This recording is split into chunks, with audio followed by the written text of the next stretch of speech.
Hello, good afternoon, happy Monday. Welcome to Every Copy Counts webinar. My name is Anne-Marie Descartes and I'll be your host today. Welcome back if you've been here before, or welcome if this is your first time joining, and massive welcome and love to anyone who is watching live on YouTube right now. So if you are new here, Every Copy Counts is a new campaign to help schools get the most out of the school's printed music license, which makes sure that composers and songwriters get paid fairly for the music that is being used in schools. And to say a big thank you to the schools who are sharing all this information about the music that they are using. This webinar series will bring composers, songwriters, creative practitioners directly into your school. And we hope this helps you with getting creative. So if you are watching live on YouTube, then make sure to leave some comments in the chat. There will be some time a little bit later on to ask our guest some questions, or to just leave. You can just say hi if you want to. If you're tuning in right now and you're having a great Monday so far, leave a little comment, let us know how you are feeling. But I am going to hand over to our workshop leader today, who goes by the name of Miss Jacqui. She is a poet, a songwriter who always tries to challenge societal perceptions, like what it actually means to be a Black woman with a disability. A wheelchair user herself, Miss Jacqui wants her poetry and music to help her listeners to see the world differently and to inspire others to feel confident in being themselves. Miss Jacqui, I'm going to hand over to you. Hey, thanks, Anne-Marie. That was great. Thanks to Every Copy Counts for having me as well. So I'm gonna go through like a little presentation kind of about my creative journey, and we're just gonna have a good time. So any questions that you may have, feel free to put them in the chat box. So I'm going to just share. Amazing. So, like Anne-Marie said, I am Miss Jacqui. I am an artist, but I also do like a million and one other things too. I am a poet. I'm a songwriter. I run workshops. I am a performer. I love being on stage, but my favorite thing to do is being an artist. So I kind of wanted to talk to you guys about my journey, and I always say practice and hard work pays off, because it really does. These three things are the things that I think are interconnected. They are things that always come back to learning, creativity, and what career goals that I have, right? So I'm going to take you back to the beginning of my journey, where I was I started in education a very, very, very long time ago. I went to school. I know that's really shocking, right? And that's where my love for music started. I grew up in a family who absolutely loves music. And there was no surprise that I loved music too.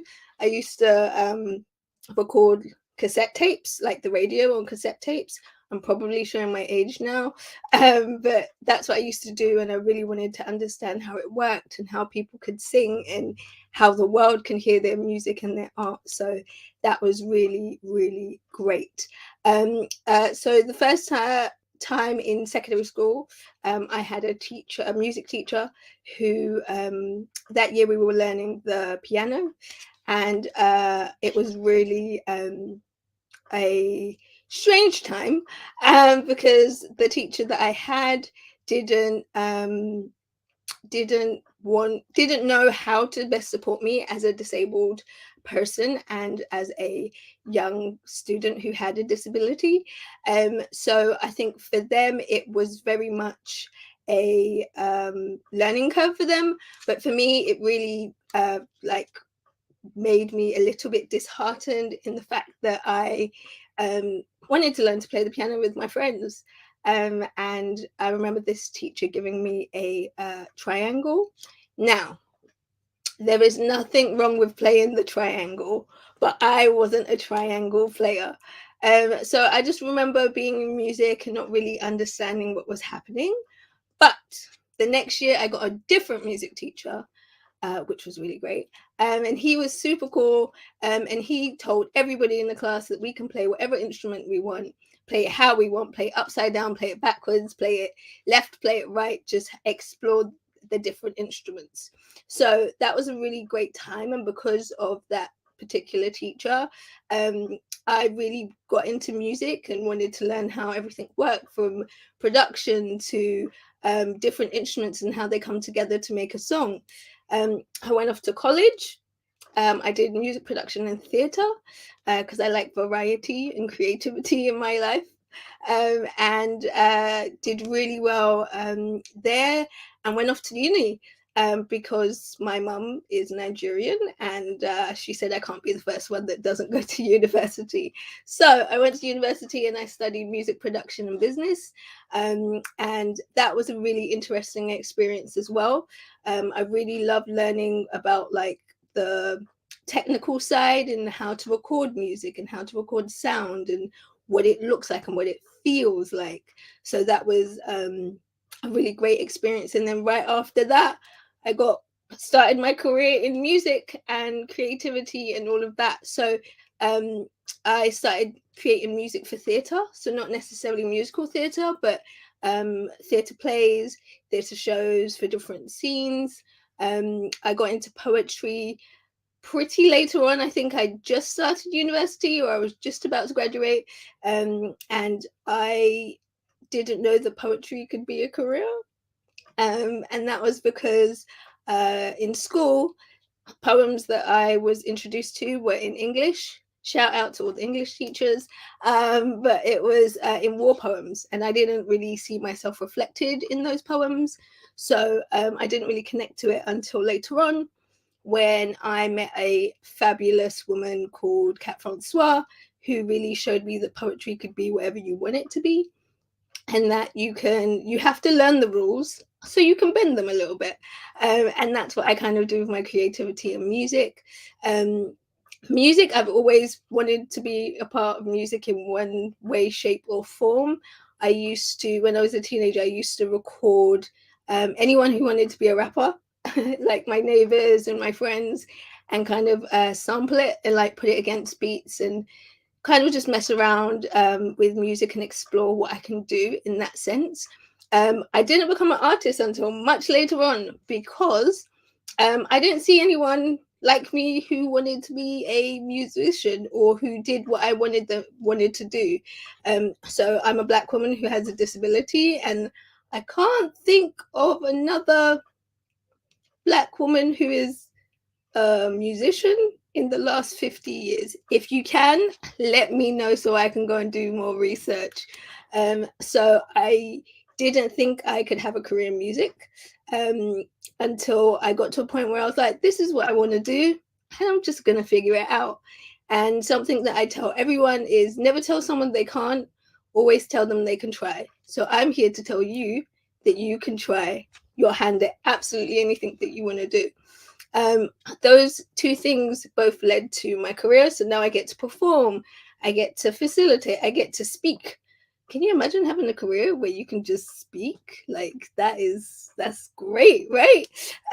So all of those things come from me always learning, me exploring my creativity, and me choosing a career that I want to have. And that has been like my creative journey. So yeah, kind of I wanted to talk about like creativity. Oh, there we go, sorry. I wanted to talk about creativity and kind of my creative process. And this is a creative process when it comes to making music and songwriting. So I usually start with free writing. If you've never heard of free writing before, that's absolutely fine. It's literally so for me, I set a timer for at least 10 minutes. You can have 5 minutes, you can do 2 minutes if you want, but I always go with at least 10 minutes. And then you write whatever comes to mind, even if it's blah blah blah, I have no idea why I'm doing this. You just go with it and you write until the timer is up. So you can either write pen and paper, fingers to keys, however you choose to write. And the next step is editing. So when you read it back, you might be a little bit like, what did I write? What is happening? What is going on? But that is okay. So then I usually pick 2 or 3 lines that I like, and I see where they lead me. So that could either be 2 or 3 lines that turn into 2 or 3 songs, or that could be 2 or 3 lines that end up being in the same song. So after I pick 2 or 3 lines and see where they lead me, I kind of build on those lines and kind of piece a story together. It doesn't have to be perfect at this stage. This is all like exploring and creating. And then the music and instruments. So I usually just hum random melodies until something sticks, or I pick different instruments and sounds and kind of go from there and layer my sounds. I want to try something, so I want everyone to close their eyes.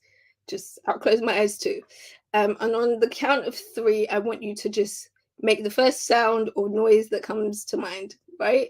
Okay, so 1, 2, 3. Right? And that might have felt very strange, but if that was the first thing that came to mind, so I might think about what drums could go with that, what other instruments can go with that, and how those things can complement each other. And then I kind of build all of those, put all of those pieces together in Logic, which is the music software that I use, and kind of build from there and put like a rough skeleton together of a song, and then just mold it until I'm really happy with it. And also I record things into my phone. Yeah, like whoever finds my phone, if I ever lose it, go to my voice notes. You will have a great time, because all of my voice memos and voice notes, there's like lots of creative ideas. I can be in the supermarket or anything like that, and I'll just record it into my phone. So that's kind of my creative process. And I want to challenge you, try it out, try free writing, and see what you come up with. You could come up with a chorus, you could come up with a verse, you can come up with a whole song, you can come up with a whole album, but give it a go and see how you feel free writing, just getting the ideas out of your head. So where am I now? I get to perform and create, and I enjoy absolutely everything that I do. I get to perform at places that I always wanted to. So I always dreamt big. I've always wanted to perform at the South Bank Centre, which I've done. I've always wanted to perform at the Roundhouse, which I've done. There's a couple other places, like I'm going to put it into the universe. I will perform at Glastonbury one day. So I just worked really hard, and I knew what I wanted to do, and I had a list of goals. So I think the best advice I can give is to have your goals written down and know that that's where you can get to if you put in the hard work and the time and the energy to do so. Yeah, so I have this is just a couple of pictures. I am not vain, I promise you. This is just a couple of pictures of me performing.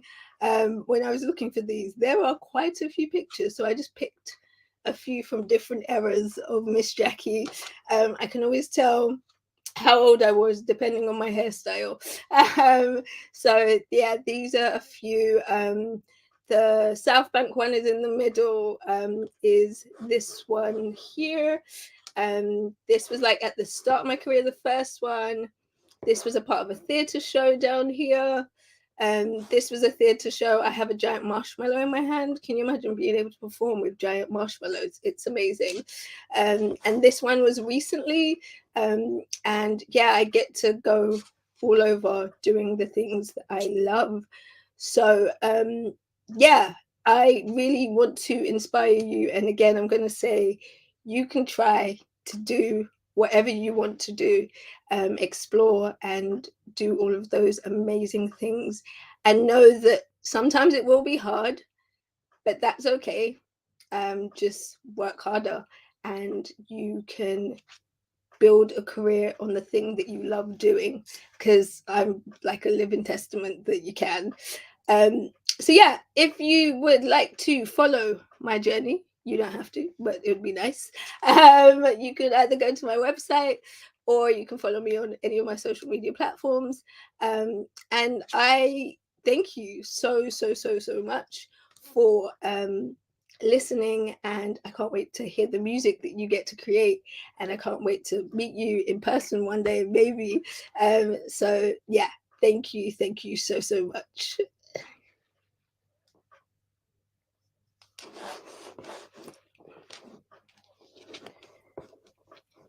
Great. Thank you, Jacqui. Thank you so much for that. I really loved your presentation. I have a couple of questions for you. Yes. I know you said that you like to dream big, and you've always been quite ambitious and wanting to just really do the things that you've put your mind to. So do you remember, like, if there was a specific person that really sparked your like motivations to do what you do in life? Oh, there's a good group of people. My mum, definitely, like both my parents, like my sibling, my family. Because if I pick one, then I'm in trouble. But yeah, my family, I think they were very adamant on me being able to do what I want, and exploring my, like, who I am and how I move in the world. Especially as a Black woman with a disability, I think those are. They really wanted me to know that it might be a little bit difficult for me in society, but to work hard, and hard work pays off. Cat Francois that I mentioned, Carlos. There's so many people that have just given me the confidence to be able to do what I would needed to do. And even if I didn't always have it, I think I had to find it in myself and kind of go, I really like doing this thing. I don't really care if no one else likes what I'm doing, but I'm having a great time doing it. And I think having that self-confidence is amazing. Oh, yeah. On the topic of self-confidence, how do you get to that place? Because that's something that I can say that I relate to, finding that little pocket, that thing that will drive you. But it takes a while to get there, because people say, "Oh, just be confident, just fake it till you make it." What's the process? Or Um, like, or some things that happened to you, or you took upon yourself to implement into your life to build your self-confidence? yeah, I think that's a really good question. I think um, knowing the life that I want to live, or like the life that you want to live, like if you will be happy being hopscotch champion of the world, then do the thing that makes you happy. Because I think even in school, I was really blessed to have like the friends that I had, because we were all very much like, one likes maths, one likes English, I like music, and we never tried to force each other to do the thing that we liked, because we Yeah, knew we could see each other at break time, we could see each other after school, we yeah, could hang out on Saturdays and Sundays. And I think it's just knowing like what you want to do, and if you really love maths, that is okay. If you want to be a yeah, mathematician, that's fine. If you love science, be a scientist. So I think it's about, you want to have a life that you can be happy and proud of, yeah, and kind of just believe in that, and that should always drive you, and I guess that builds up your confidence in knowing who mm, you are, and people respect that. People go, oh, this person knows who they are, yeah, I can trust them in an emergency, great. So yeah, I think it's those things that help with self-confidence. yeah. I love that answer. Thank you for that. Sharon says representation matters. Thank you, Miss Jacqui. Thank you so much, Sharon, for that. That is very, very important. How do you feel, Jacqui, about representation in the music industry as someone, as a Black woman, like you said, with a disability? How is it navigating these intersectionalities? Yeah, representation is like so important. Like, I want everyone listening to like think about your career, and think about how many people you had to look up to who did the thing you did. And then I want you to imagine you had none of those people, and how that blueprint of how do I do this thing.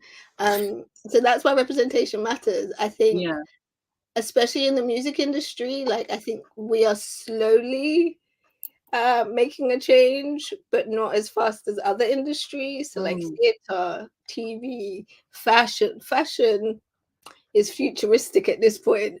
So I think the music industry does need to look at these things, look at people who are intersectional, and go, actually, does the talent speak for itself? Does the music speak for itself? And who are we missing in the room? Or who are we missing on our stages? And I think that would be like the first place to start, especially festival lineups.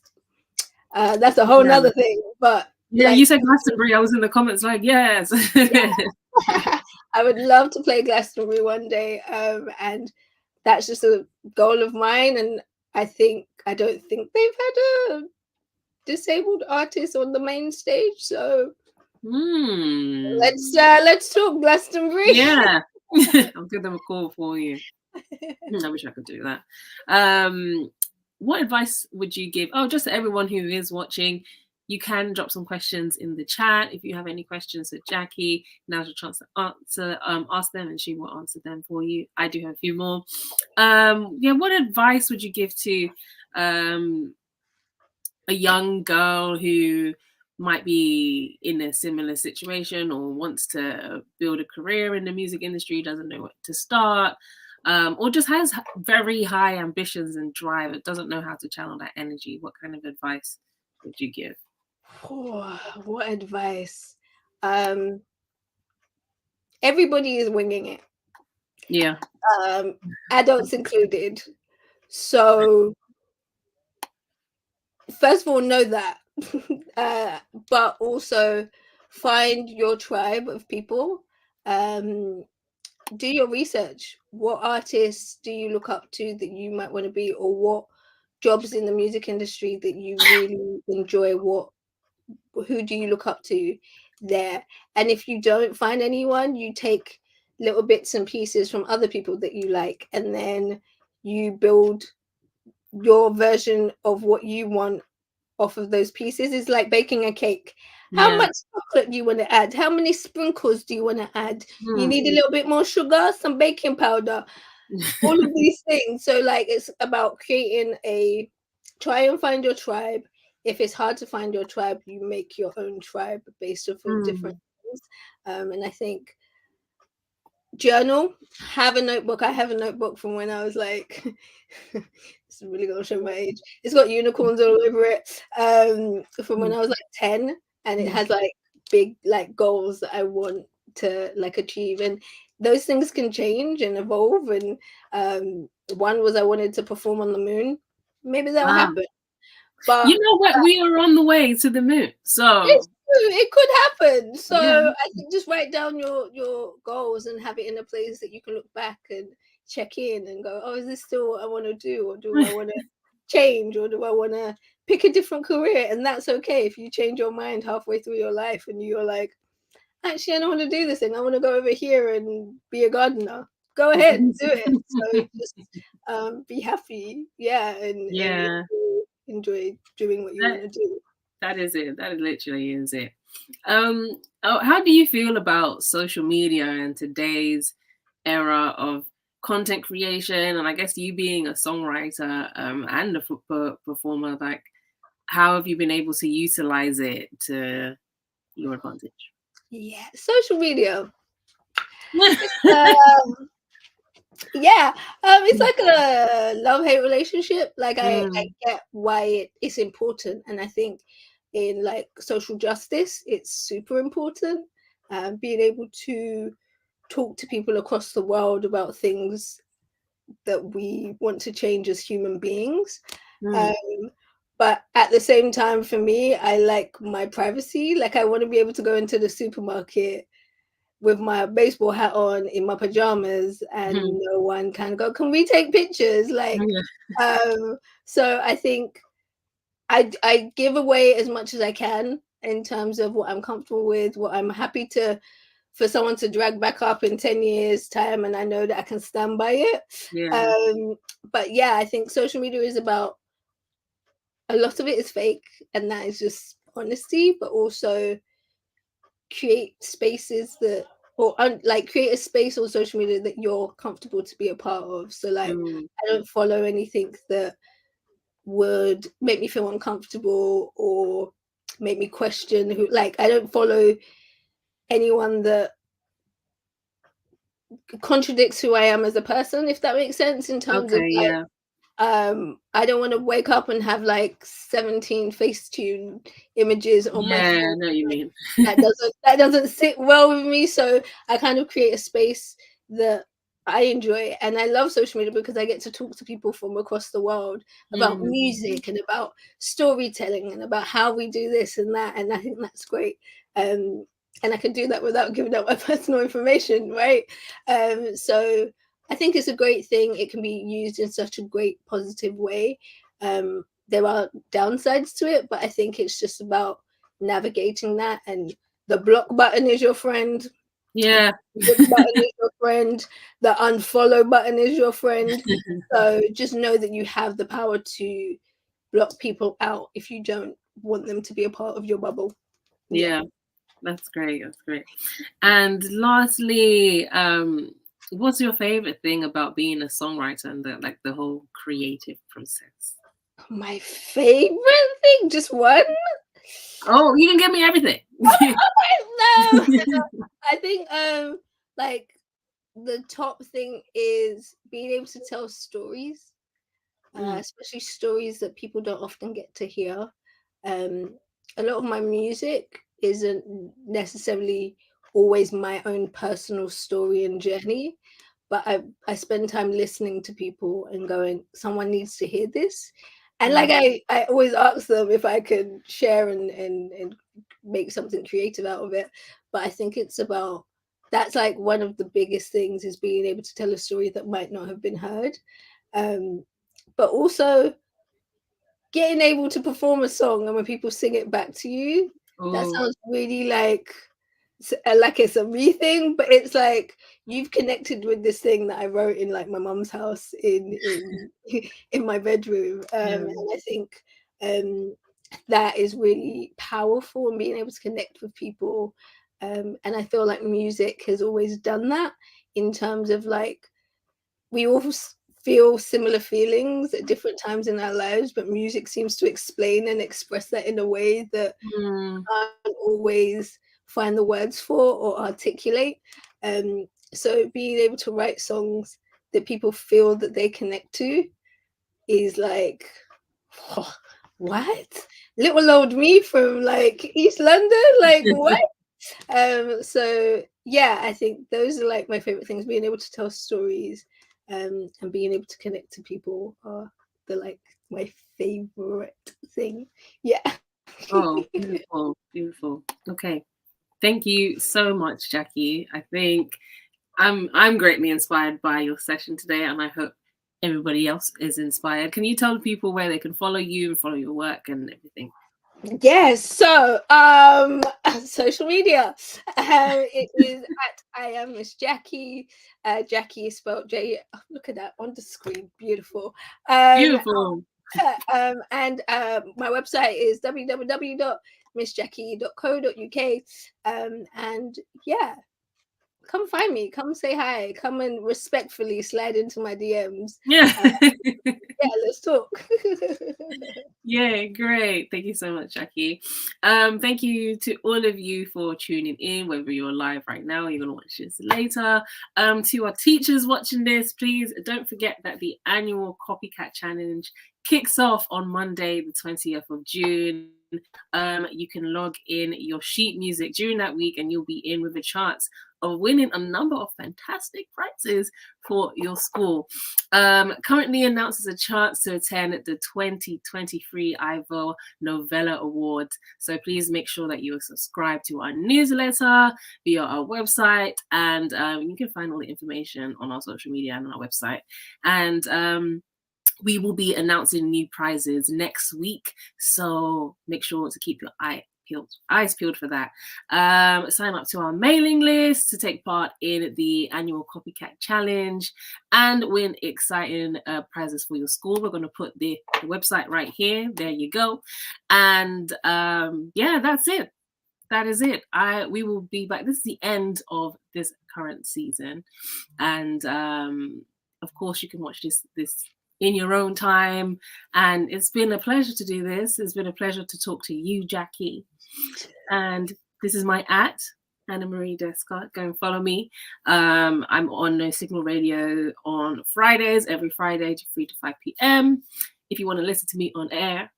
And that's about it. It's been a great session today. Thank you so much for tuning in, and we'll see you again soon.